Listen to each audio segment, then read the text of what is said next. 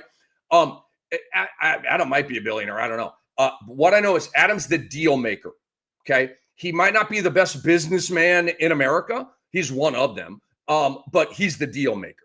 Okay, he's the compromise guy. He's the are you happy? Are you happy? He's the deal maker. Okay, and he's brilliant at it. What's north of brilliant? I don't know. Like whatever word that is, as good as it gets. The goat of it.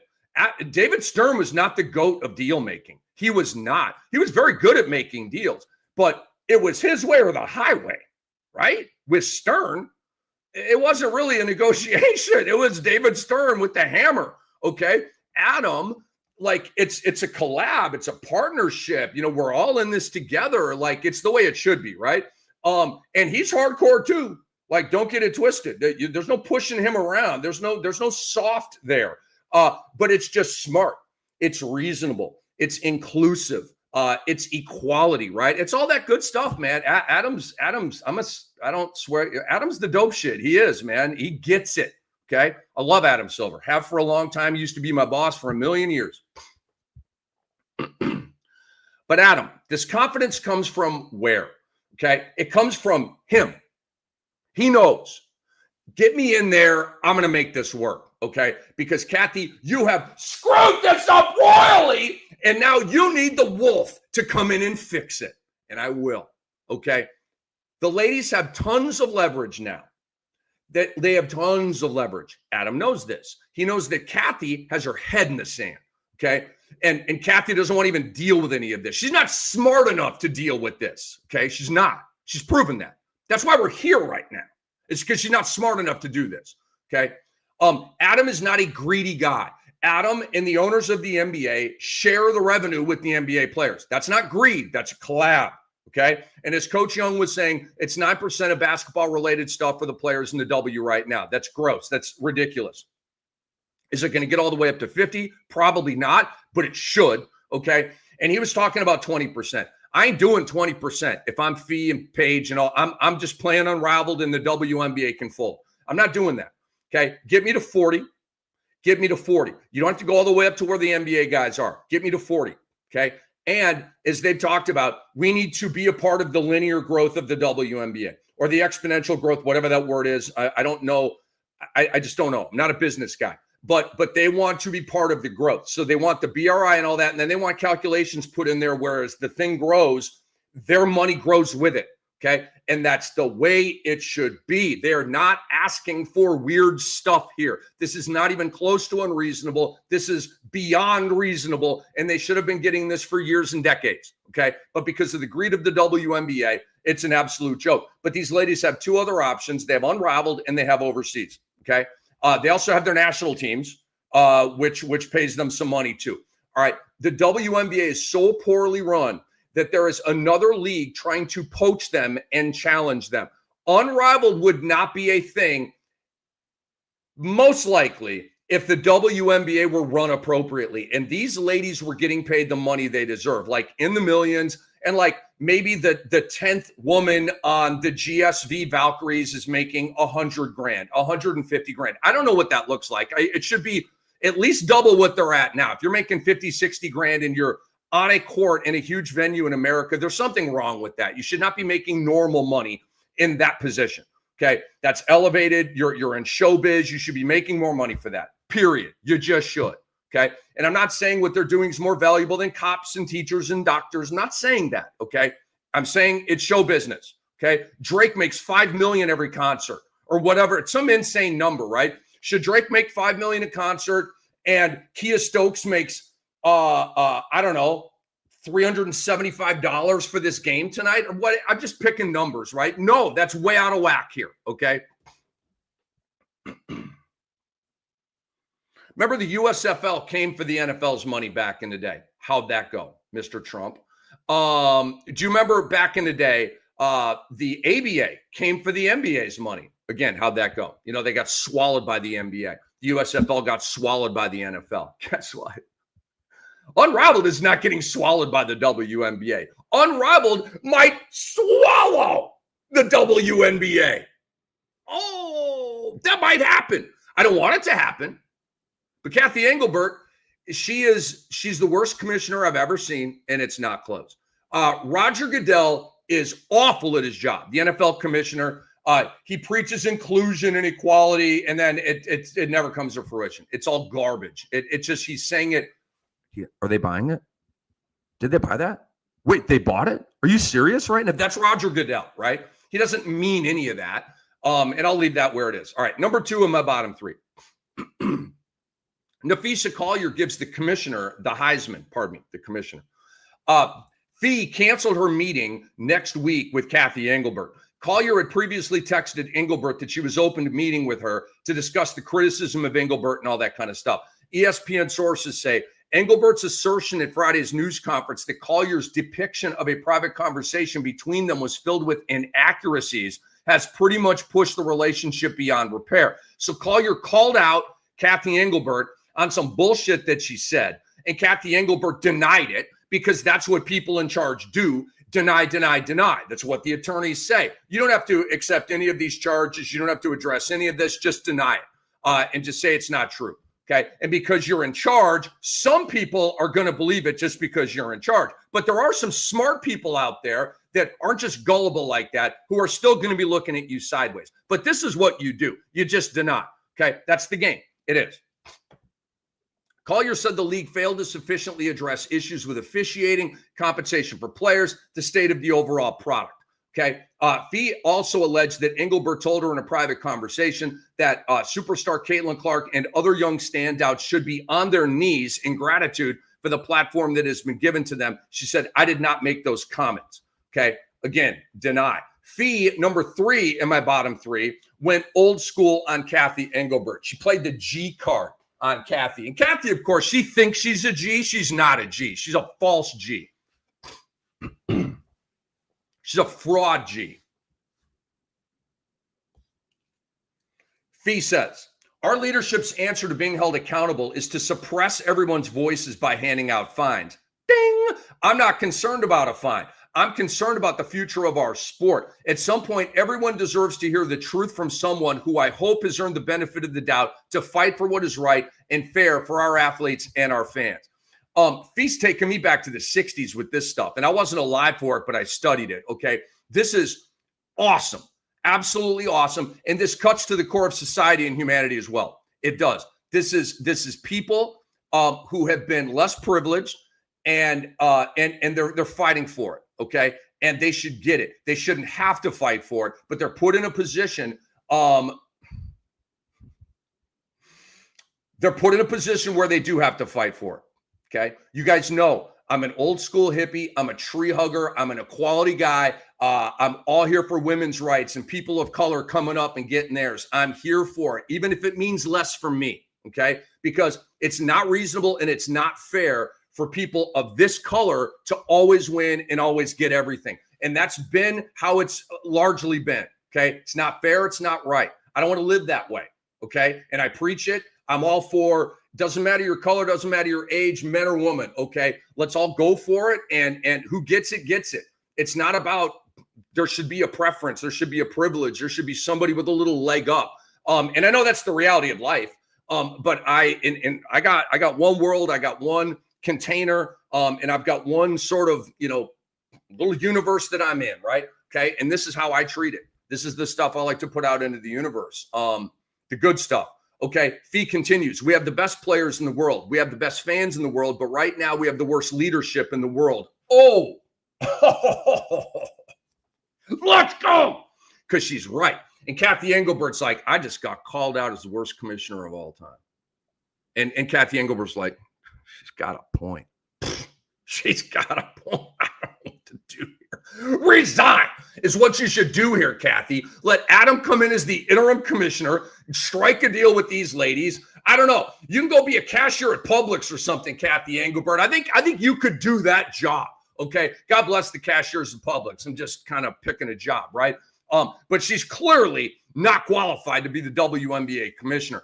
I want to read that again.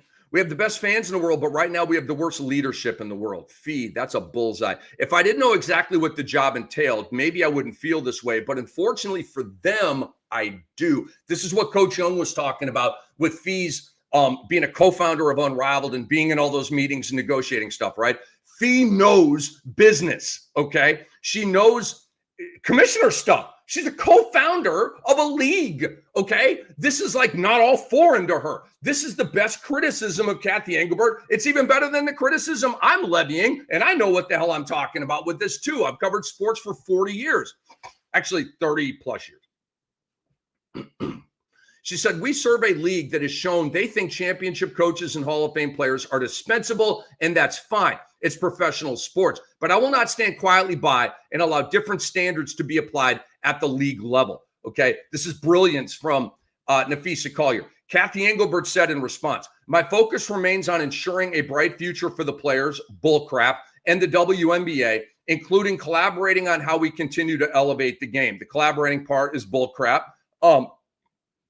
Engelbert continues, I'm disheartened by how Nafisa characterized our conversations and league leadership, but even when our perspectives differ, my commitment to the players and this work will not waver. Oh, because you're fighting for them and you're such a savior, and it's such bullcrap.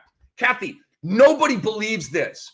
Your scriptwriter didn't even believe that. Your scriptwriter was like, man, this is some bullshit, but here you go, Kathy, go read it. Maybe there's 3 people in America that are going to buy this bull crap, okay? But it ain't me, and it ain't Fee, and it ain't a lot of us with a brain, okay? Fee takes us to the dinner table with Kathy Engelbert. Who should be fired for this, okay? Listen up. This is Collier talking. This past February, I sat across from Engelbert and asked how she planned to address the officiating issues in our league. Her response was, well, only the losers complain about the refs. I get more and more pissed with Kathy the more I read. I seriously do. Fee continues. I also asked how she planned to fix the fact that players like Clark, Angel Reese, and Paige Beckers, who are clearly driving massive revenue for the league, are making so little for their first 4 years.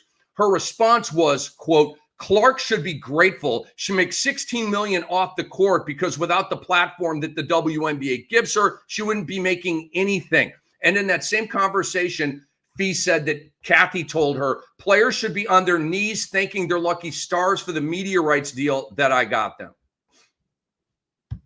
I don't even know where to start here. Kathy Engelbert is trying to take credit. It's like gaslighting. She's trying to take credit and she wants praise from the players for the system that she has set up that denies them the money that they deserve. And she wants praise for that. Not like, I just want you to go with the flow of it and shut up and work and take the money that we give you. I want you to do all of that and praise me. Kathy, you're nuts. You're loco.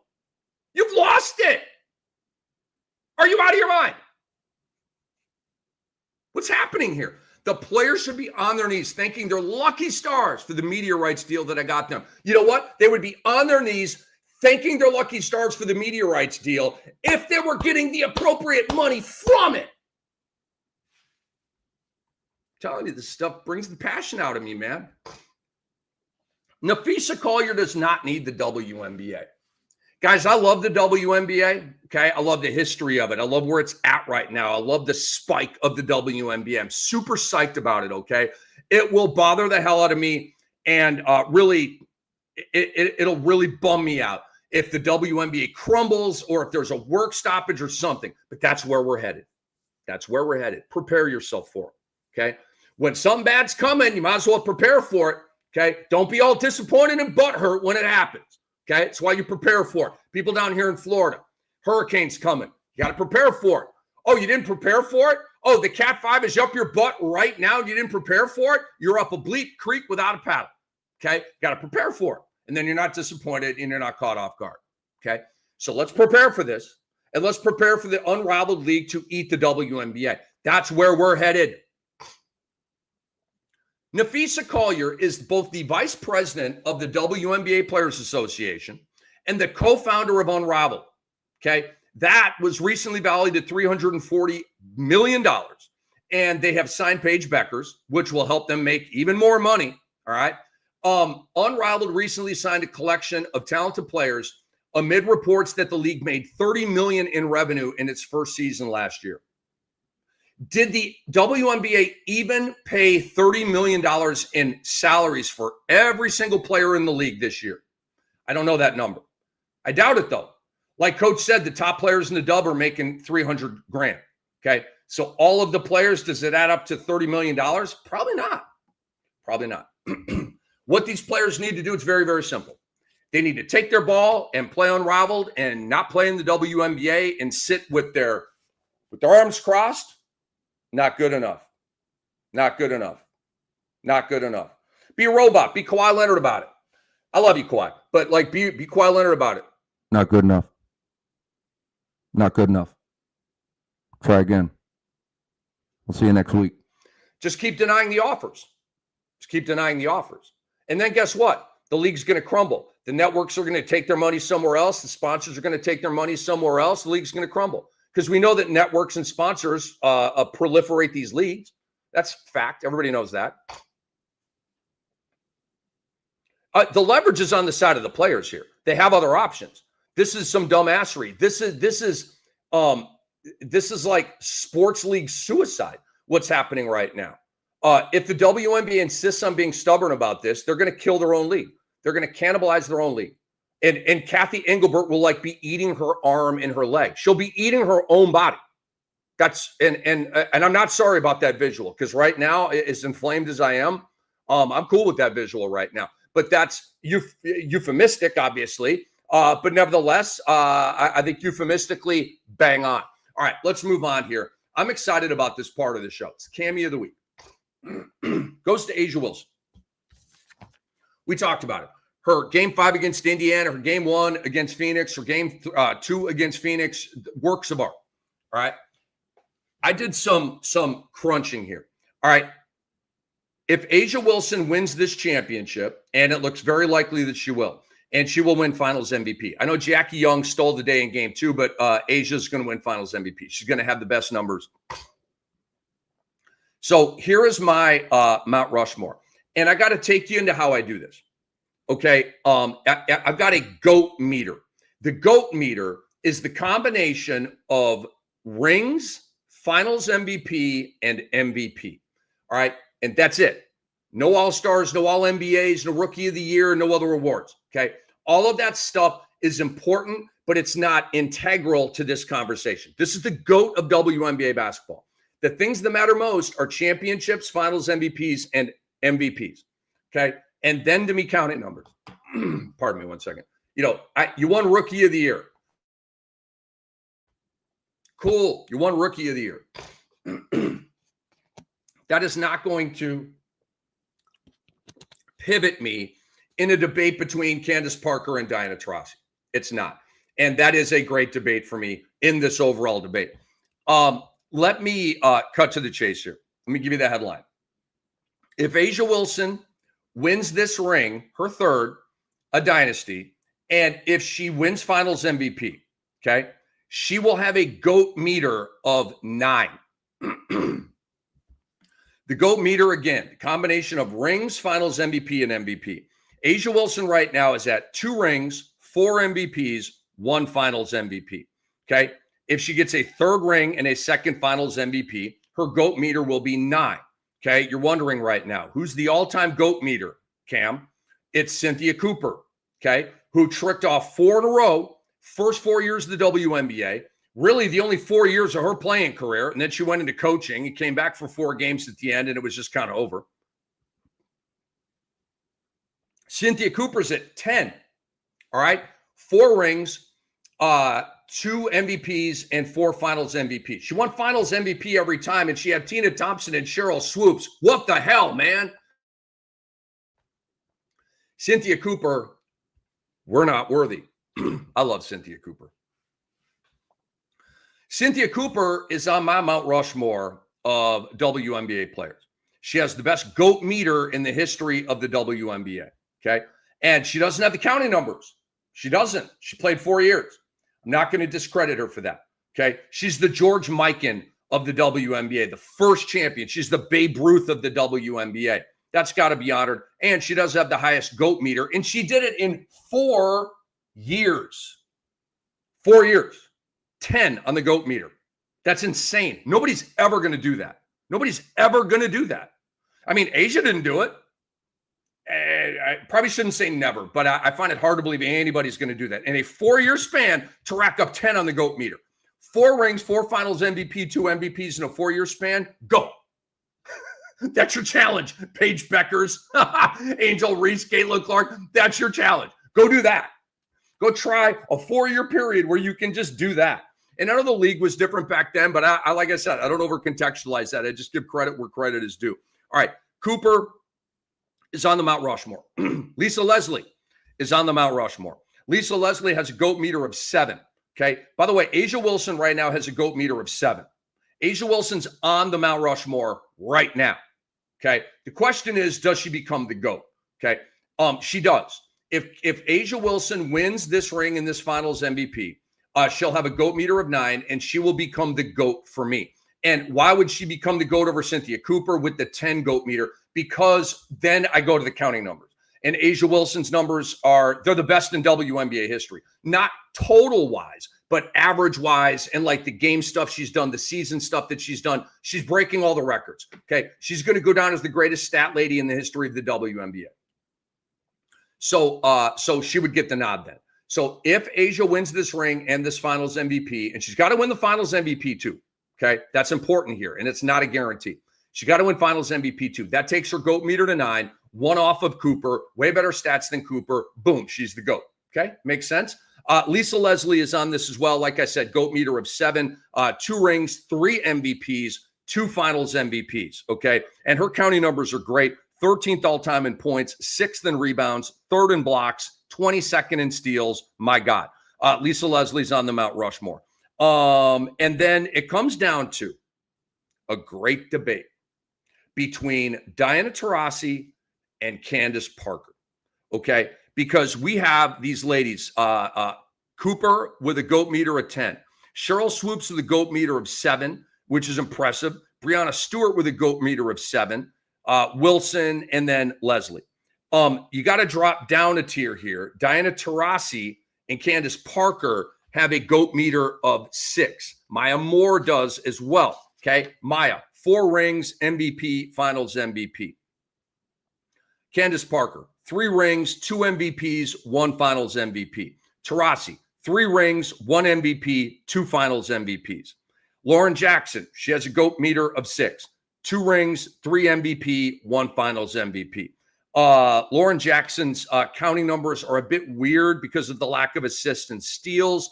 And I kind of went with the ladies who like touched all 5 of those categories. It's just a better indication of you being a better all-around player. In that regard, Candace Parker wins. And Candace Parker, it pains me to do that. And I love Candace Parker. I actually know Candace Parker. I worked with her at Turner Sports. Not very much, but a little bit. I love her. She's an amazing, amazing person. Everything you see on TV, like, it's true, and she's nice to people, and I love her, okay? I thought all along, right, like Coach Young said, Diana Taurasi's my GOAT. Taurasi's been my GOAT, but that was an opinion, okay? This is based on resumes, where it's not really opinion. I kind of condense it down to math, okay, to make it easy, to take opinion out of it, because opinion, I don't know, This is a GOAT conversation. I don't think we should be hanging our hat on opinion. I think we should be hanging our hat on numbers and resumes and accomplishments and what's in black and white, right? Because you can't debate that. You can't debate a GOAT meter of 7 or 6 in this kind of stuff. So I look, Breanna Stewart, okay, and so she's got a GOAT meter of 7, which is one higher than Parker and Taurasi. So why isn't Stewie just automatically on the Mount Rushmore? Good question. Stewie, 17th all-time in points, 20th all-time in rebounds, 50th all-time in assists, 14th all-time in blocks, 43rd all-time in steals. She's top 50 in all 5 categories, which is very impressive. But that gives her a combined stat number of 144. I combine the ranks and the low number wins, right? The higher your number, it's not good for you. So her number's a 144. Breanna Stewart, long way to go in her career. Diana Taurasi's number is 74. It's about half of Stewie, okay? So that would take care of the difference between 6 GOAT meter for Taurasi, 7 GOAT meter for Stewie. That's a huge stat difference, okay? Advantage Taurasi. So that's why Taurasi would be above Stewie. But the question is Taurasi number 4 on my Mount Rushmore, or is it Candace Parker? Okay. Again, Candace Parker, Diana Taurasi, same GOAT meter of 6. Let's go to the stats. Diana Taurasi, 1st in points, 27th in rebounds, 4th in assists, 23rd in blocks, 19th in steals. She's top 27 in all 5 categories. Amazing. Okay. She has a stat number of 74. Remember that number, 74. Here's Candace Parker. She's top 18 in all 5 categories. Oh, Candace Parker, 10th in points, 3rd in boards, 11th in dimes, 5th in blocks, 18th in steals. That's a stat number of 47. Whoa. Blowing Breanna out of the water. Not even close. Not even welcome to that discussion, really. And it's a 47 for Parker based on her total of rankings. And it's a 74 for Taurasi. That's a huge difference. I can't ignore that. I can't deny that. I can't say, yo, DT was the Kobe of the WNBA, and that's why I loved her, and I'm a huge fan of DT, and say, so I'm just going to give it to DT. Then that refutes all of my math, and it invalidates everything. Okay? So I can't do that. So DT, I'm sorry you took an L today. It wasn't the intention.